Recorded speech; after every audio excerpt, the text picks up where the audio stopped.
આપણે જ્યારે ભારતની આઝાદીની વાત કરીએ ને ત્યારે મોટાભાગે મોટા આંદોલનો જ યાદ આવે પણ એવી ઘણી નાની નાની લડતો હતી જેમણે ઇતિહાસ બદલી નાખ્યો. આજે આપણે એવી જ એક ઓછી જાણીતી પણ ખૂબ જ દમદાર ગાથાની વાત કરીશું, ધોલેરા સત્યાગ્રહ. આ એ લડત હતી જેણે બતાવ્યું કે સામાન્ય માણસનો સંકલ્પ એક આખા સામ્રાજ્યને હલાવી શકે છે. કેવો ગજબનો સવાલ છે નહીં? આ એક જ સવાલ બતાવી દે છે કે આ લડત કોઈ સામાન્ય રાજકીય વિરોધ નહોતી. ના, આ તો સત્ય માટેનો એક બહુ ઊંડો, એકદમ નૈતિક સંઘર્ષ હતો. આખી લડાઈનો પાયો જે હતો કે ભાઈ સાચું શું છે અને એ સાચા માટે કેવી રીતે લડવું.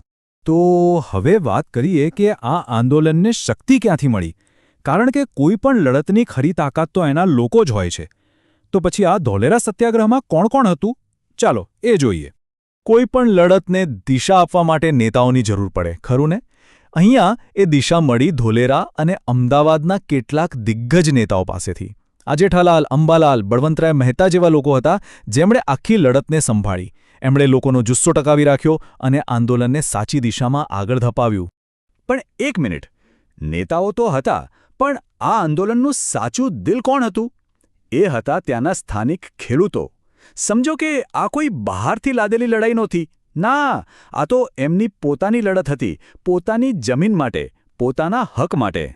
સારું, તો એક બાજુ લોકો હિંસક રીતે વિરોધ કરી રહ્યા હતા, પણ બીજી બાજુ જે સત્તા પર બેઠા હતા એમણે શું કર્યું? એમનો જવાબ કેવો હતો? અને ઇતિહાસ આપણને એ જ શીખવે છે કે શાંતિનો જવાબ હંમેશા શાંતિથી નથી મળતો. આજે મહેસૂલ ન ચૂકવવાની વાત હતી ને, એ સીધો અંગ્રેજ સરકારને પડકાર હતો. આ કંઈ ખાલી પૈસા બચાવવાની વાત નહોતી. આ તો એમ કહેવા બરાબર હતું કે અમે તમારા શાસનને નથી માનતા. એટલે સ્વાભાવિક છે કે સરકાર ચૂપ બેસવાની નહોતી. એમનો જવાબ બહુ જ આકરો આવવાનો હતો. અને પછી શરૂ થયો સરકારી દમનનો દોર. લોકોનું મનોબળ તોડવા માટે એમણે બધું જ કર્યું. લોકોની ગાય ભેંસો જપ્ત કરી લીધી, ઘરમાંથી અનાજ અને સામાન ઉઠાવી ગયા, લાઠીચાર્જ કર્યો, ભારે દંડ ફટકાર્યા અને જે સત્યાગ્રહીઓ હતા એમને ઉઠાવીને જેલમાં પૂરી દીધા.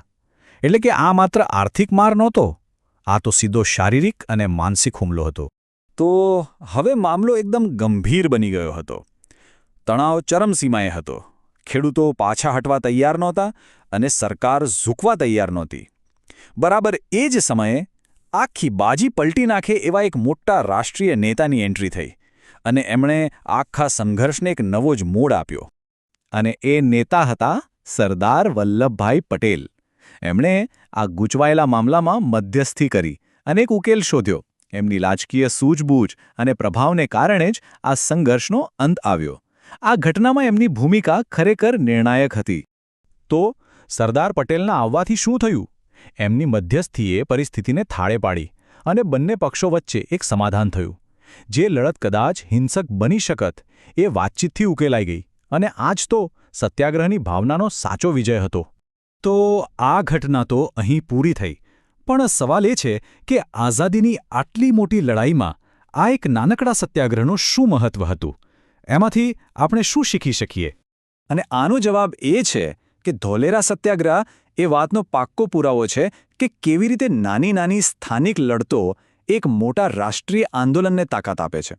જેમ નાના નાના ઝરણા ભેગા મળીને એક મોટી નદી બનાવે છે, બસ એ જ રીતે આ નાની નાની લડાઈઓએ જ આઝાદીના મોટા સંગ્રામનો પાયો નાખ્યો હતો. એટલે આ સવાલ ખરેખર વિચારવા જેવો છે કે કેવી રીતે ઇતિહાસમાં આવા નાના નાના પ્રવાહો મળીને એક મહાનદીનું સર્જન કરે છે.